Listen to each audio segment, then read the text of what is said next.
Oi, oi, it's your boy, the Bubba Sparks of riling up the Habib marks. Jack Slack, it's the Jack Slack podcast, and we're coming at you on Monday, the 2nd of May. And we're talking about all the things that happened this weekend. Well, not all the things, just the UFC-centric MMA world, to be honest. No Bellator this weekend. There was a PFL, which we'll talk about, because I didn't get the boycast out in time. I was busy working on Trinaldo stuff. I got really deep into this gatekeeper's life and fighting style. I watched about 20-something fights of his, and I was just going through them with a fine-tooth comb, thinking, God, I hope people watch this, because this seems like it's going to get like 15,000 views tops.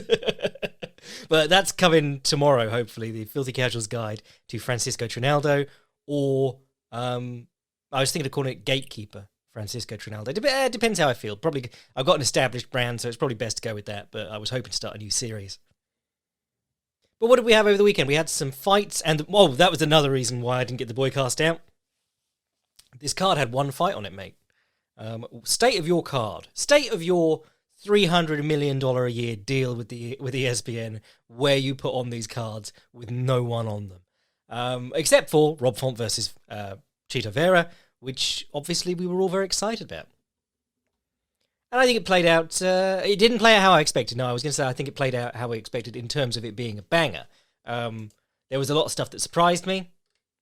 How could you not be surprised? Rob Font outlanded him 2-1, and it looked like more in the fight, because he's constantly working and attacking. And then Marlon Vera does one thing around and just breaks Rob Font's face open, makes him look awful, and wins the fight. And it's brought up some interesting discussions about judging, again, but I think these are the kind of fights that make you realise, oh yeah, no, this is entirely subjective. You can't produce a list of criteria that actually works identically from person to person to person. It's going to be how you perceive it. It's going to be where you're sat in the arena. It's going to be, if you're looking at the fights next to the cage, your view affects that. And I know they've given them monitors, so some of them look at the monitors instead, but there's an awful lot of things that go into how you're perceiving a fight. And close ones, that's obviously a big deal, but ones like this are very strange, because one guy was on offense for most of the fight, outlanded the guy 2-1, but clearly got hurt more 3 or 4 times. No, it's 4 times he got hurt. But then when he was hurt, Marlon Vera did very little to capitalize on it. There were a couple on this card, and this one does actually piss me off. When people start celebrating with their hands in the air before the end of the fight. But that's what he was like the last time he hurt Rob Font. He just didn't follow up or try and finish him at all. And there were a couple of times like that where he hurt him and then he just didn't really go that hard trying to finish him.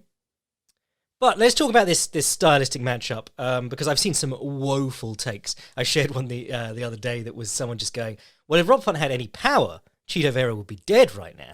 You're going, dude, did you just start watching Rob Font? He's been murdering people.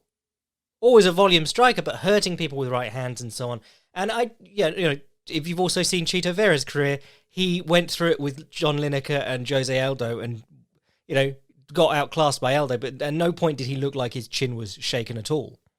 I think Rob Font's technique selection in this one, always a big volume guy, always a varied sort of striking guy, but this one he really went into himself, and it was the same 2 or 3 things over and over again. So lots of jabs, lots of wide rights to the body and uppercuts to the body with the right hand, and then really limited use of other weapons that I would consider bread and butter for someone who's combination striking in MMA. So very, very few low kicks, which, Chito stands quite upright. He was covering up, so he might have been able to check a lot of them, but it's still something that I want to see on the end of combinations against a covering opponent. Very few left hooks, and when he did throw them on the end of combinations, he tended to catch Chito with them. The one thing that really stood out to me was he threw the odd jab to the body, but almost no left hooks to the body, which is a real shame because it's such a great follow-up to the 1-2, firstly, but it's such a great follow-up against a covering opponent.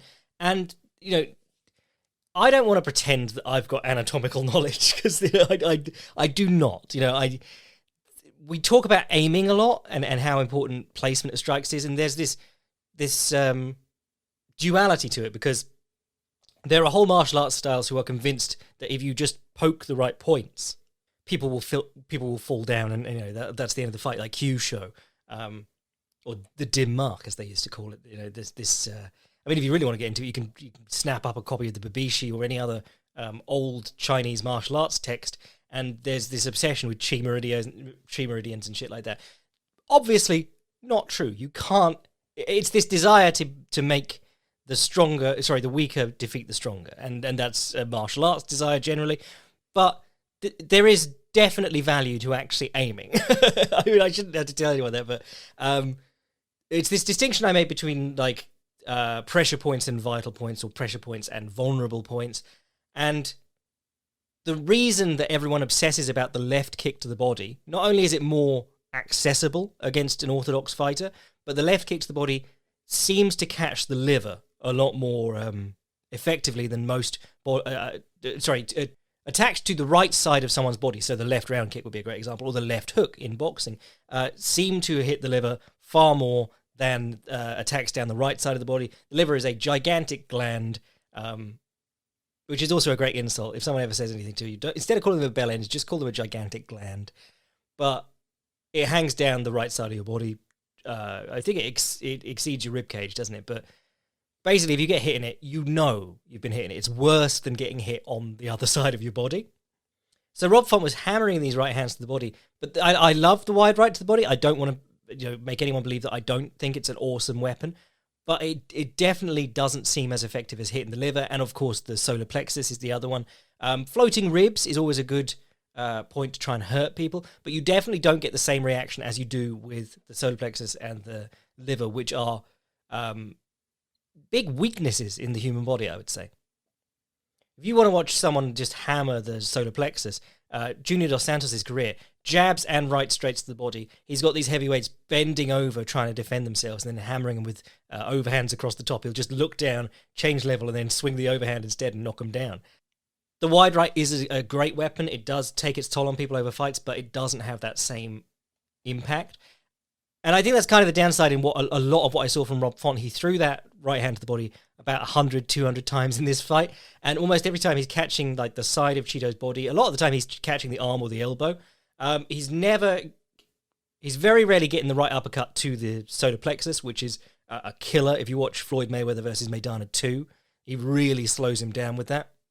Or Gervonta Davis was doing it with his left hand because he's a southpaw. He was doing it against his second last opponent.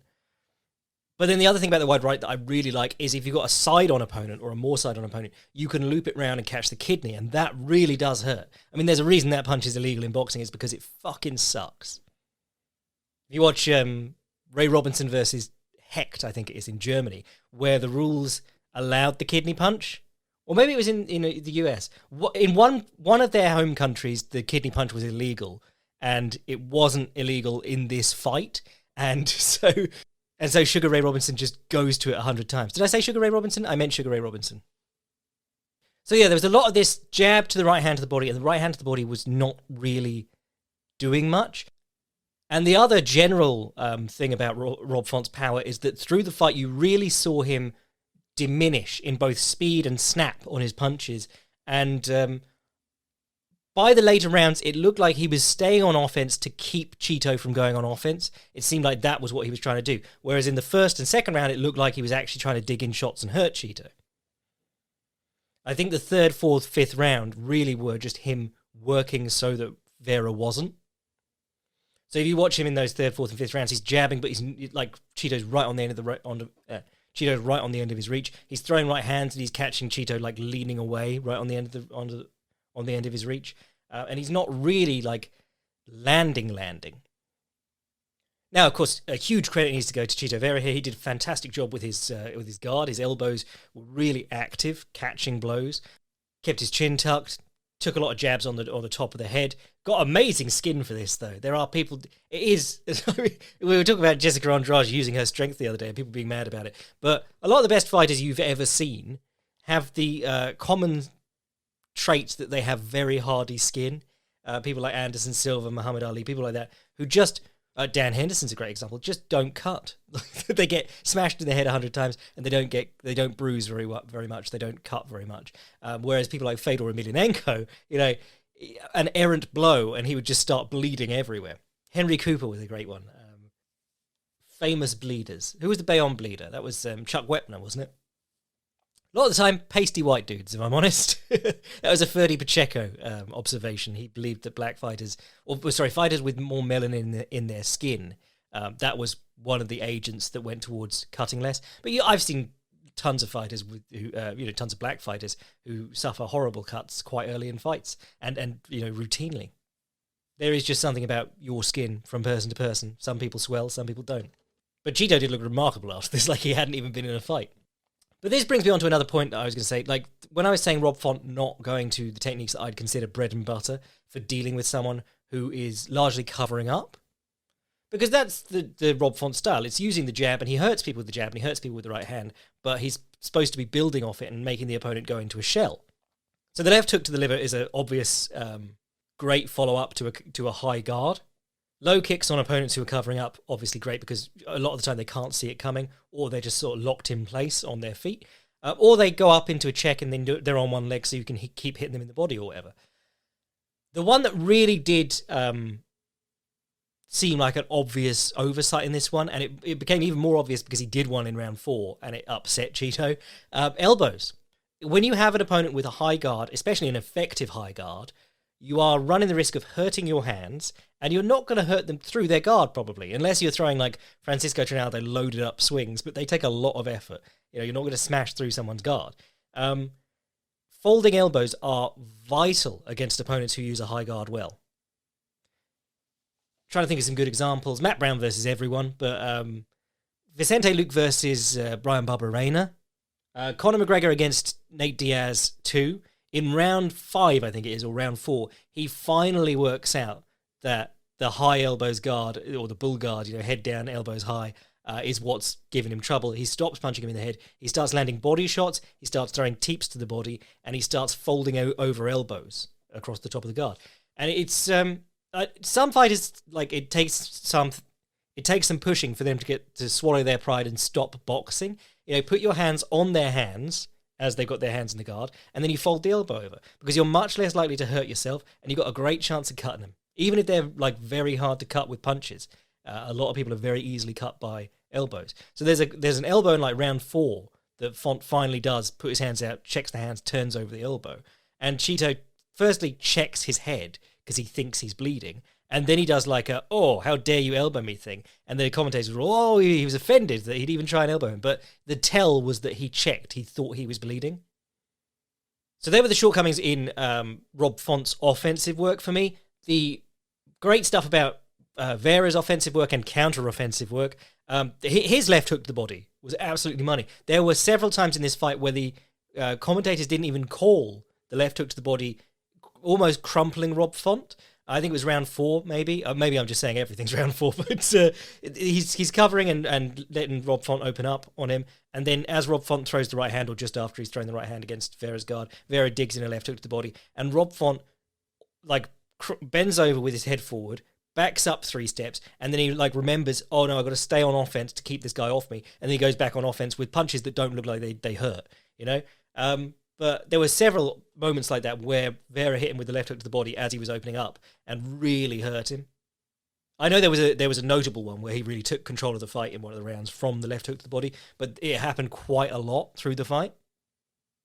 And the counter left hook generally. It's interesting because this is the 2-part thing that we're always talking about. Like, if you throw a lot of volume, in one sense, it's like, yes, there's a lot of stuff to counter. You're opening up a lot. But in the other sense, if it's keeping the opponent's head down, it makes it hard of him to counter. And I think Vera was getting to the point where he was so unfazed by the work Rob Font was doing, because a lot of it was just to keep him defensive and not actually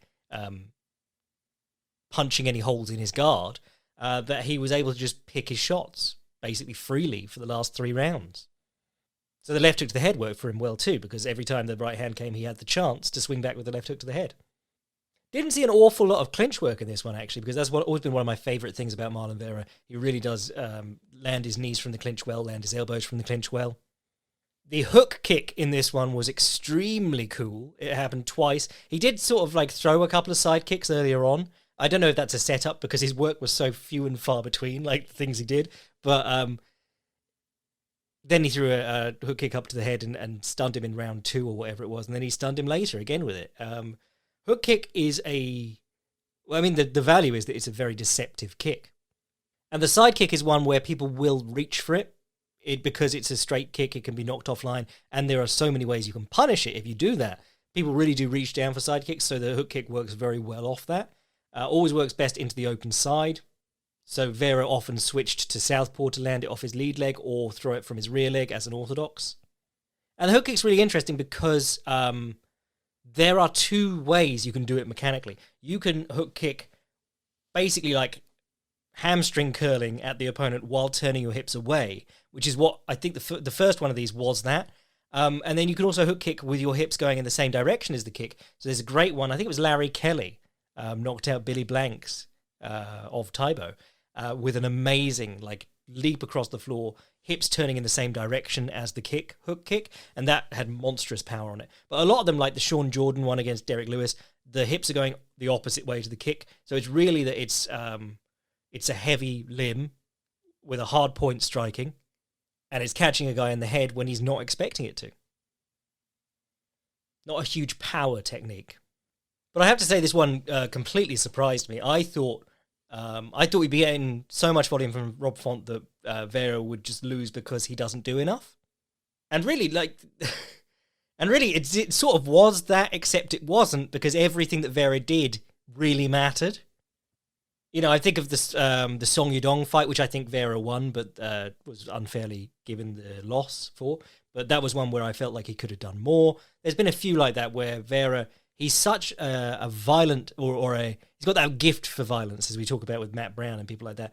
But whereas Matt Brown goes out from round 1 to make it happen, Chito Vera, very, very slow starter, and also slow starter round to round.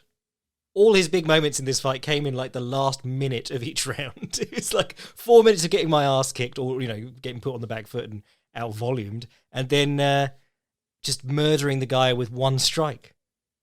Oh, shout out to his jab too, actually, because I've always said that Chito Vera has a pretty good jab, and that's part of a theme with Perillo. He really does teach guys to jab well. Bisping used his jab a lot before he went to Perillo, but his jab really became like a boxing jab once he started working with Perillo. Even Mackenzie Dern, Big Mac, someone called her the other day, she has really, her jab is actually brilliant for women's MMA, and that's all down to him. But Chito wasn't throwing it a lot, but he was able to use it as a counter jab quite often, because that was the other thing I noticed about Rob Font. Not a lot of feints. Everything he did was real and certainly by the end, not very dangerous. So then you are just offering up a lot of opportunities to counter rather than overwhelming the guy so that he can't pick counters. So Chito was able to cover. Oh, he's stepping in again, counter jab. And there were a couple of big jabs where he really did a lot more to affect Rob than Rob did with all his flicking jabs and crosses through the round. So a very weird fight, because I don't think I've seen Chito Vera. I've seen him come on and hurt people and really take advantage of it, but I don't think I've seen him sit back this much and work on the back foot this much. Even his moments against people like Song Yudong, he's going forward and making the exchanges happen. This one, someone was coming to him the entire time, and then he decided to hurt them. So, very peculiar fight. I don't think I've seen anything like that. Was there anything else I liked on this card? I've done 20 minutes on that because I loved it, but anything good? I skipped Arlovsky versus Jake Collier because I'm not going to watch an Andrei Arlovsky split decision, and literally that's what it was. Everyone knows what's coming. It's been 21 fights and something like 7 years since he's knocked anyone out, and Dom Cruz is out there going like, he's been knocking everyone out lately. But then he's been ringside for most of this run. You're like, oh, clearly it's very easy to forget this shit if you're having to watch it. Imagine having to try and hype people up for an Andrei Arlovsky co-main event now. Joe Anderson Brito versus Andre Fili. This one was... this is something that I see quite a lot, and it's young, explosive guy. Actually, I don't know if he's young. He looks quite old. But, explosive, athletic guy versus someone you would consider probably the more skilled boxer. And because the skilled boxer tried to open up early, he got caught at the height of that guy's fast twitch. No, I'm not saying fast twitch. Whenever you get into fast twitch, you get into race science. But in fact, I was going to say shout out to Gerald Meerschaert for doing so well with no fast twitch muscle fibers in his body. But, when you've got someone who's so fast and explosive early, it benefits you to take the fight a couple of minutes. Because very quickly, people's reactions slow down. People's ability to move that quickly slows down. And then you're into just what's been practiced hundreds and hundreds and hundreds of times. And that's when, as the more experienced striker, you get going. Now, obviously, you don't want to overanalyze like 40 seconds of action, but I did notice that Andre Fili was jabbing, trying to pull and counter left hook right off the bat. So he knew that Brito was going to swing back at him, and he was trying to get him to swing onto counters. But what happened was that Brito was just so fast and explosive that he hammered him with like an overhand off the bat as Fili was trying to counter and nailed him and put him down. I think if you are a more experienced guy fighting someone who's coming up and explosive and dangerous, there is no disadvantage to just taking the opening 2 minutes to let them get it out of their system.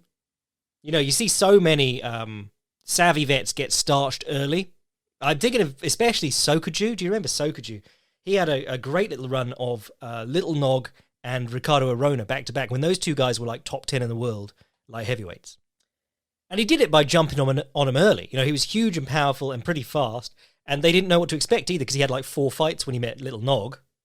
And then off that Little Nog fight, he got Ricardo Arona, and the Little Nog fight had gone so quickly too that there was like no film of him. So, but then basically Sokoju's career went nowhere because any time it went past 1 or 2 rounds, he was just dead in the water. Not saying Joe Anderson Brito is going to be Sokoju and just be completely hopeless after round 1, but I am saying explosive, powerful, quick guys are at their absolute best coming out of the gate. Minute 4, minute 5 is when you're going to start getting your good boxing in.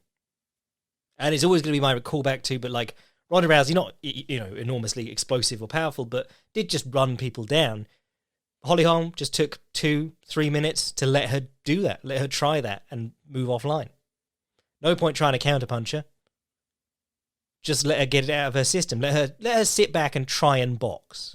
Try and box her way in.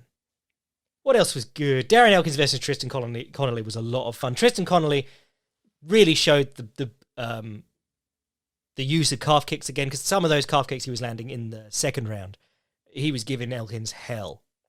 And it's that going backwards and throwing them, the Volkanovski special. If you go read Advanced Striking 2.0, Alexander Volkanovski, we talk about this, but it came up in the Rob Font fight too. Rob Font picking up his lead leg a lot to come in behind stuff. Never really threw any teeps or front kicks, but he picked up his lead leg a lot because if you come in behind it, you're less likely to get kicked in the leg as you step forward. If you watch Volkanovski, the moment someone tries to time a low kick on him, his next attack is like he comes in behind a high knee. Because his whole game is getting people to step forward, sliding back and punting their leg as they step. Because if you get a calf kick as you're putting your foot down, just as you're about to set your weight, you will fuck up your own leg while it's being kicked. And that's what happened to Darren Elkins a couple of times here. I really liked Darren Elkins' first takedown. He goes for a post single, so he pushes into Connolly's shoulders with one hand, like his jabbing hand, which is you push so that you get Connolly's weight off his lead leg. If he steps back, obviously there's a window where that leg is not going to be available once he stepped back, but by pushing his shoulders back behind his hips, his lead leg will become unweighted as he steps back, and you can pick it up quite easily.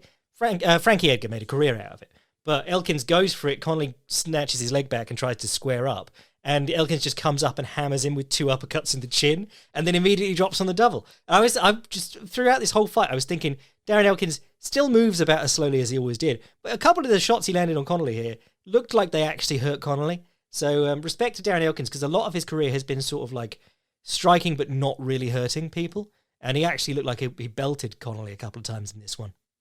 Just a standard Darren Elkins fight otherwise. But I honestly, Tristan Connolly, I don't know if I've seen that much of him before. I mean, he's 14-8 now, so not an amazing record. But I was quite impressed by him. I thought he did some good stuff in this fight.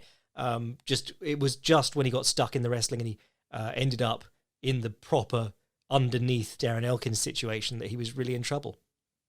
There were moments in round 2 where I thought he was controlling the cage really well, as in going backwards, drawing Elkins around the cage and not getting pushed up against the cage himself. But yeah, it was a fun fight. Jotko versus Meerschaert was a bit, this is why I was like not amazed by Khamzat knocking out Gerald Meerschaert. You could see it throughout this fight, but he's one of those fighters where you can tell he doesn't see the punches coming, because there are moments where his head is up in the air and like a left hook will miss his chin, which is high in the air, ready to get clipped. It'll miss his chin by like half an inch and he won't even react to it. And you're going, oh, so that would have just knocked you out if you'd been standing a little bit closer. There are a lot of moments like that in this one. And to be fair, he does take a shot quite well for a guy who fights with his chin up and can't see punches coming. But I love Meerschaert. He's one of my heroes. When he's on the ground, he's so much fun. But Jotko, he made Jotko look like he was fucking Hector Camacho hand speed in this one. Romanov versus Chase Sherman was literally just every Romanov fight except that Espino one. And I watched the Espino one last night to remind myself. It makes me so angry that at no point have they mentioned the rematch. No, at no point have they gone, Alexander Romanov was having a really hard time there, and it was a controversial finish, we should run it back. Immediately after the fight, he's like, I want to fight John Jones next. And you're like, you were getting your ass kicked by Juan Espino, and then he tapped your cup, and you went down clutching your groin, and then you asked the translator to ask the doctor, what happens if I don't continue? I don't want to accuse anyone of trying to get out something, but he was so gassed. Espino is taking over that fight, and then the softest knee to the cup that I've ever seen ended that fight. And then people were telling me that he was in hospital for 6 weeks or got surgery or whatever. I've been Googling it. I can't find anything about that. Though, to be fair, that's the worst part of MMA, or any sort of striking sport. The fact that at some point you might just get a testicle kicked up inside you and then have to have the doctors retrieve it. Francisco Figueiredo versus Daniel Da Silva. Good to see Baby Figgy getting a win. What's his nickname? Is he Little Figgy? What is he? Sniper. Okay, that's neither of those things and not even cool. But he lost to Malcolm Gordon in his last one. How many does he have? Oh, he's had three with the UFC now. But he's had a lot of cancellations in that time, so we haven't seen a lot of him. But Da Silva took him down, was doing well. And this was like... I'm always talking about the leg lock meta, and it doesn't actually matter that much in MMA for the most part. Just an obsession of mine, and no-gi is life, so I'm always talking about it. But this one, it really did. There is something in guard passing, or in jiu-jitsu generally, or grappling generally, called stapling. Stapling the leg to the floor. When you are passing someone's guard, you put your knee over their leg, over their thigh, and you put your knee to the floor, and you keep your toes or the ball of your foot on the floor on the other side. So what you're doing is you're like kneeling. Imagine you're kneeling in prayer, but the opponent's thigh is trapped between your foot and your knee underneath your shin, and that's called a staple. And by using that, you can pin someone's leg to the floor, start passing one way or the other. You have the choice. You can go over the pinned leg, or you can start going back around under the other leg with like an underpass or whatever. There's you got tons of options of it. It's a very important thing to be able to do to pass the guard effectively in any combat sport where you pass the guard, stapling the leg to the floor. Now, the thing you don't want to do, the reason that people staple, actually stapling's been around forever, but one of the reasons that stapling is so important now is that if you put your whole leg through, if you don't trap it, if you don't backstop their thigh with your foot on the floor, if you just put your whole leg through instead of just your knee, you risk being pulled into leg entanglements. And that's literally what happened to Daniel Da Silva here. He was stapling the leg to the floor, but then his foot ended up slipping through, and he tried to he was trying to run around Figueiredo at the time, and Figueiredo just grabbed his leg and pulled. That's all it took. That's how quick you can get fucking knee barred by someone if your if your leg slips through. And in modern jiu-jitsu, basically what happens now is if you staple the leg, people try and get you to slip the leg through, and they'll try and invert on the leg. If you watch a lot of Gordon Ryan's best sort of saddle entries, it is guys trying to pin one leg to the floor, and then he inverts on his shoulders and gets the other leg. Also, just weird point in MMA, because knee bars are coming back. We had one last week. And Americanas. But then almost all Americanas in MMA have happened at heavyweight, because heavyweights are bad. But the knee bar is quite interesting, because I as someone who rolls with a lot of heel hooks and things, the knee bar is something I forget because I think of it as like a bullshit submission, but it's there all the time when you're worrying about heel hooks. Or it's there a lot of the time when you're worrying about heel hooks. Shout out Jason Rao's new 50-50 instructional, which has some interesting knee bars in it, in the course of people trying to defend the heel hook like their life depends on it. Anything else I like from this card? Yeah, there was a couple of knockouts, not amazing knockouts, but there were a couple on there. Grant Dawson versus Jared Gordon was interesting. If only because Grant Dawson, by the end of that fight, had given up striking altogether. He was just, no pretense, I want the leg, please give me the leg. And then Jared Gordon was doing well in the third round, and just sort of ended up slipping and giving up his back. Well, it was another one of those situations where we're always talking about this, because time is of the essence in MMA, especially if you're down 2 rounds, you might as well just give your back to get up or show your back to get up. It's not... Ryan Hall just did an interesting thing talking to Bernardo on their YouTube channel, where he was saying nowadays he just turns his back more because time really is a factor. And it's something we've talked about forever, but you can't be there trying to coolly recover guard or whatever when you've only got 5 minutes to work total. If you get taken down in the first second, you've got 5 minutes to work. So he showed his back getting up and he got caught and choked, but he'd done it a couple of times through the fight. I mean, he did get his back taken both those times, but it's better than ending up on the bottom getting elbowed at short range for 4 or 5 minutes and unable to do anything. So I'm sort of past the point where I'm like, oh my God, I can't believe he gave up his back, because really you have to give up your back at some point to get up, especially with guys playing the Dagestani handcuff and stuff. That whole position thrives on people not wanting to go belly down or getting, their legs grapevine so that they can't go belly down. But actually that happened in the Vera fight too. Vera, I think, was font closed for a clinch, and Vera immediately threw his arms over the head and immediately turned his back. Like we talk about with Neil Magny versus Anthony Rocco Martin, guys who will just turn their backs so that they can fight the hands, break the hands apart and turn back into you. They skip the stage of you trying to get behind them. They just go, fuck it, we'll go there, Sakuraba position. And I was going to talk about PFL on the Boycast, but it was actually not a great card. Like last week was one of their best ever, apparently, and it was the first one I watched all the way through. There was a technical decision again. What the fuck is this sport? It's just you don't hear about something for 5 years and then it suddenly becomes a thing again, all at once. But Ryoji Kudo was doing some interesting stuff defending calf kicks in that fight. Lance Palmer has won $2 million in 2 of these tournaments and now just wants to kickbox because he's a boring fighter. He's like, I'm going to bang. And then even when he's banging, it's kind of boring. So Chris Wade got a unanimous decision over him somehow, with 1 takedown attempted in the entire fight. Bruno Capoloza, who was the champion last time at the tournament, so he's not defending a belt, but he is, I suppose, the defending tournament champion. He beat Stuart Austin with ground and pound. That was a relatively uninteresting fight. I mean, the interesting one for most people was, it was always going to be a bad card because this is the heavyweights mainly, heavyweights and featherweights. But Renan Ferreira, who is really quite an interesting figure because he's an absolute specimen. He's 6'8", he's got an 85-inch reach, and he's just murking people. I think his nickname is The Problem. Oh no, Problema. But he famously... he became famous because in his first PFL fight, he met Fabricio Verdum in what should have been an easy Verdum win, and he beat Verdum by Brazilian tapping. He tapped his leg once, Verdum let the triangle go, and Ferreira just pounded him out. Now that was overturned into a no contest, which is surprising that they managed to even get that.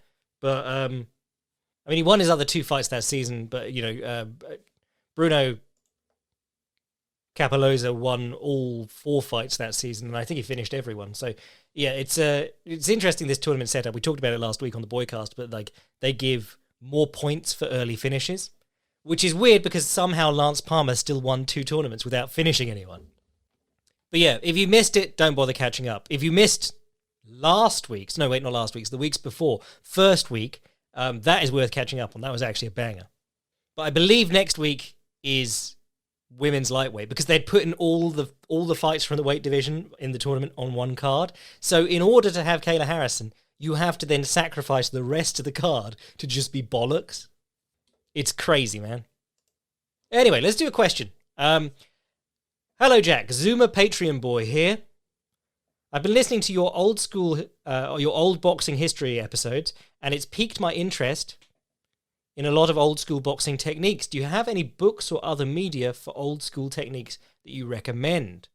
Also, any old school boxing southpaw techniques or fighters that you'd recommend as well. Thank you for your amazing work. Ramadan is big stinky with training. Inshallah bless. Ramadan's always interesting because, or is it, sorry, Eid. Is Eid the feast at the end of Ramadan? I really should know this stuff. But I train with a lot of Muslim lads, Islamic lads. I train with a lot of Muslims. And just at some point in the year, I'll think I'm getting really good. And then I realise that, oh, wait, no, these guys have been fasting all day for the last week or two. Yeah. And then when they're back to eating normally, I'm like, oh, no, just the same old me. But for those couple of weeks, I'm just decimating people and going, oh, man, I'm feeling really good.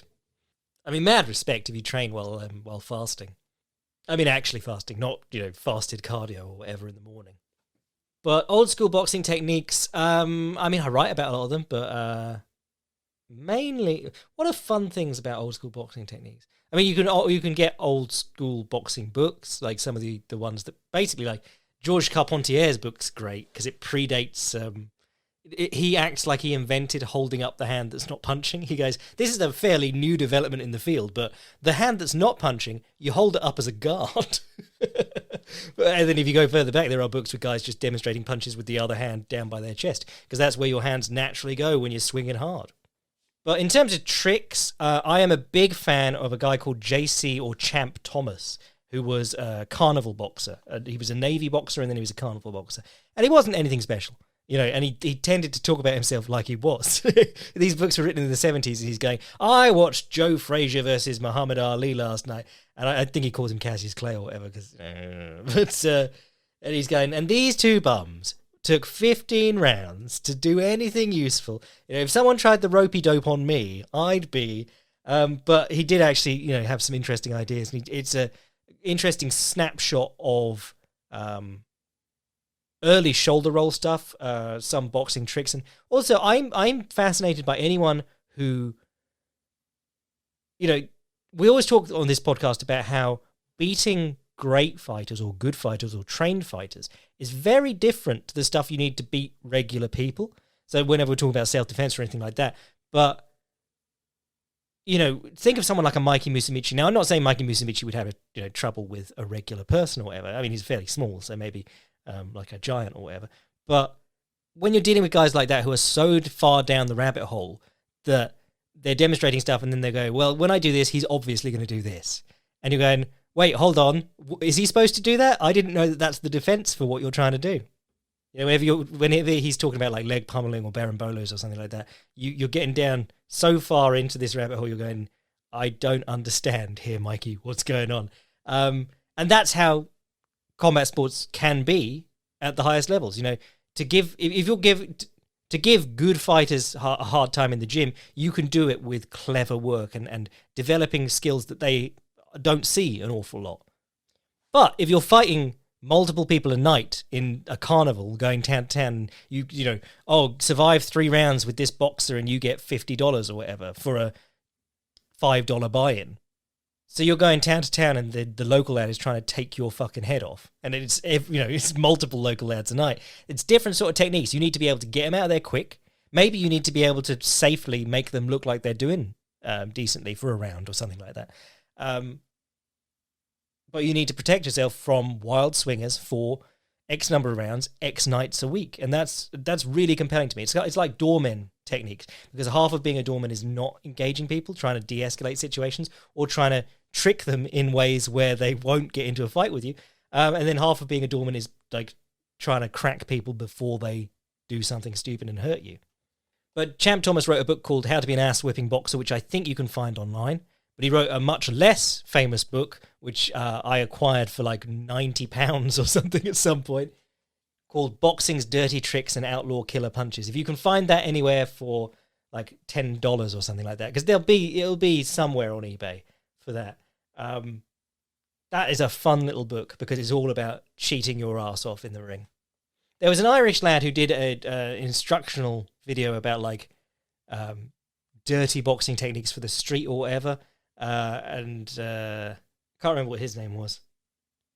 Might have even called it like pikey boxing or something like that. But it was in the early 2000s. It was in the early 2000s. This guy put out this video. Or just read a biography of someone like Kid McCoy or Fritzy Zivic, some of the old-time the all-time great cheaters and old-timers. Kid McCoy is a legend for stuff like that, because he also used to get into a lot of side bets and bar fights and things like that. And is allegedly where the phrase "the real McCoy" comes from, because he'd run his mouth drunk in a bar, someone would get into a fight with him, and then they'd wake up and go, oh, I guess he was the real McCoy. But there's like 100... stories about where the phrase "the real McCoy" comes from. But Kid McCoy, like, if you want to get deep on like bullshido in real sports or real combat sports, Kid McCoy had a punch that was he believed that turning his punches over right at the end could cut people. And he also, if you ever watched Hajime no Ippo or something like that, there's a guy with a punch called like the heartbreak shot, and Kid McCoy apparently could punch people in the heart and knock him out that way. But he's an interesting one, like him and Kid Stiebling, you know, or Kingfish Levinsky, guys like that who were good enough boxers that they could rack up hundreds of wins just going town to town and beating local kids or, you know, local professionals, and then they'd get like a title shot. I think Kid Stiebling fought Max Schmeling, and Kid McCoy did fight for a world title at some point. He might have won one. Fuck, I can't remember. But they were never the same against the truly elite athletes of their day. I was talking about the half scissor left hook the other day, because someone put on the martial arts subreddit a thing being like, can you actually do an extended knuckle punch in a fight, or do you think you'd be able to? Which is, you know, an extended knuckle punch. I think it's called the Phoenix Eye in various forms of kung fu. In karate, it's called Ippon Ken, and if it's like the first finger, it's Ippon Ken, and if it's the middle finger, it's like Nakadaka Ken, which is a great word. And we talked before about Shigeru Igami being well into this idea. But there was a guy called Battling Nelson, who was lightweight champion of the world in 1908, I think it was. But he beat Joe Gans, who was like the best boxer in the world at the time, perhaps any weight. And he'd been champion for quite a while. And Joe Gans was like technically flawless, and Battling Nelson was the durable Dane, is what they called him. And you don't get a nickname like that without taking a few ass kickings. But Bat Nelson, he said in his own memoirs, he had a refreshingly realistic take on his own abilities, or perhaps even like a modesty or humbleness about him, because he said in his own memoirs that like he was an average fighter until he learned this short left hook, the half scissor left hook, which is literally do a thumbs up, point your hand down so that the thumb's going in, stick your pointer finger out, jam both of those into the guy's liver. And this is, again, to do with, like, the difference between hitting just generically the body and finding the liver. Because Bat Nelson, he said that by doing this half scissor left hook, which is just literally your index finger and your thumb, by jamming that into guys under the guy's floating ribs on the right side of the guy's body, from about 6 inches away, he could get people to double over in agony, or just, like, break their guard and start hitting them in the head. And I believe one of the fights with Gans, he basically won the fight with that technique, but he said like that changed him from being an average boxer into a great boxer. And then in his same memoirs, he's like, but the gloves are too thick now. You can't do it nowadays. So he's basically saying like, I wouldn't be great now, which I think is really refreshing to have to see an ex-world champion and an all-time great with that sort of attitude. Whereas you got people like Chuck Liddell being like, I would definitely beat John Jones.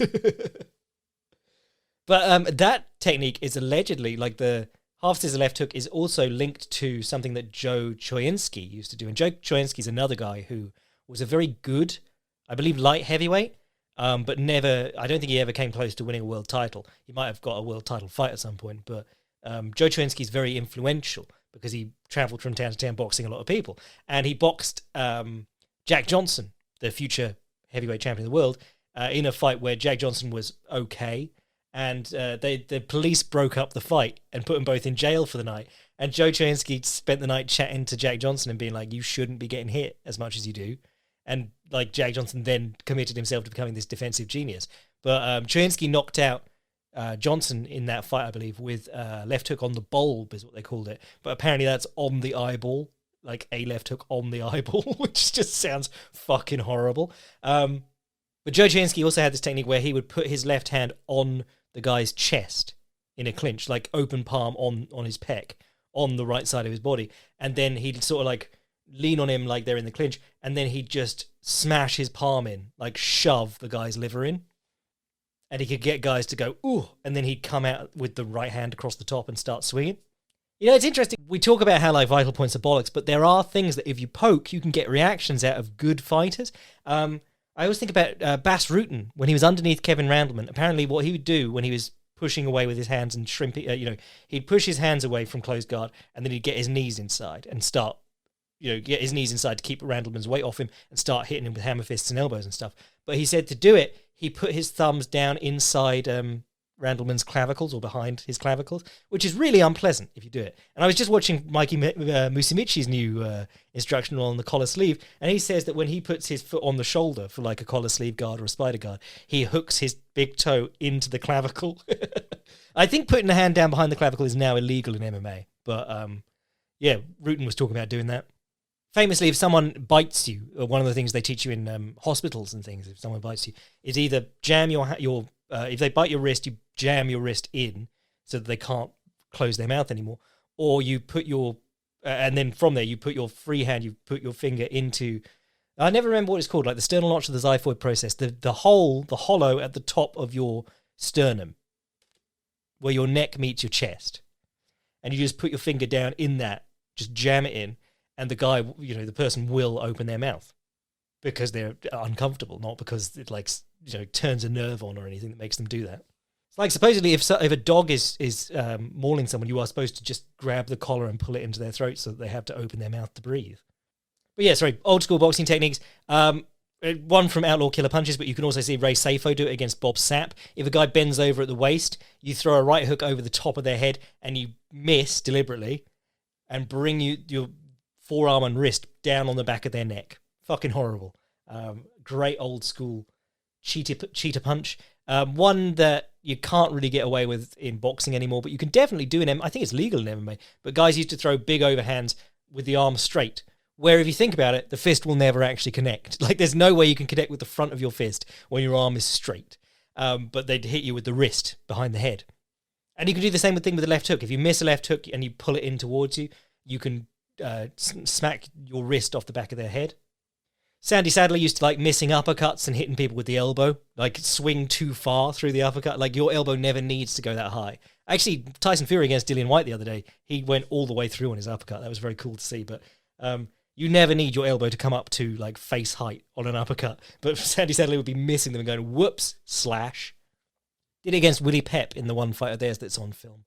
In that Champ Thomas book, there's all sorts of ones about like stumbling into clinches like you're tired and just falling on top of the guy with your elbow in his chest. It's some horrible stuff in there.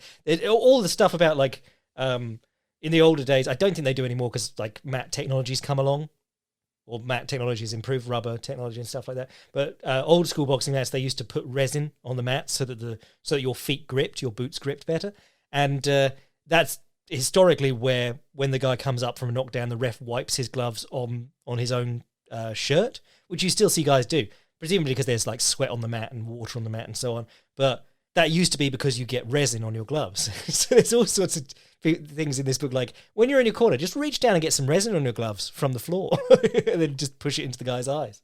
Which, if you remember Muhammad Ali versus Sonny Liston, they put something on Sonny's gloves at some point in that fight, where Ali tried to quit in the fight, and Angelo Dundee refused to cut his gloves off. That's the first fight, obviously. The second fight didn't last very long. But that's also the reason that there's this long list. Well, no, not long list. There's a very short list of like legal. Well, they used to call them coagulants back in the day, like things to stop the bleeding. But there's a very short list of legal things you can use in the corner to treat cuts. Partly, in MMA we had to worry about like the excess Vaseline causing, making people slippery and stuff like that. But mainly it's because you don't want the corners to even have access to anything that could be weaponized against the opponent. Obviously you wouldn't put anything on your fighter that could get in their eyes that would burn, that would defeat the point of it being in your cut man's kit. But you might take it with you if you wanted to put it on like the side of his face, and then next time he moves into the clinch, smush it up against the other guy's eye. Basically, any way you can think of cheating in boxing, someone's done it because it's an incredibly crooked and old sport. Anyway, I reckon that'll do us for today. I'm your boy, Jack Slack. I'm going to be back tomorrow with the Filthy Casuals Guide to Francisco Trinaldo, so make sure to be here for it. If you want to get in on the Boycast this week, which definitely will be going out this week, and all the extra stuff I do for the Patreon boys, sign up to Patreon. If you want to send an email to the podcast, jackslackpodcast@gmail.com. And if you want to see what I'm writing anytime, fightprimer.com. Darren Elkin's nicely shaped eyebrows, bless.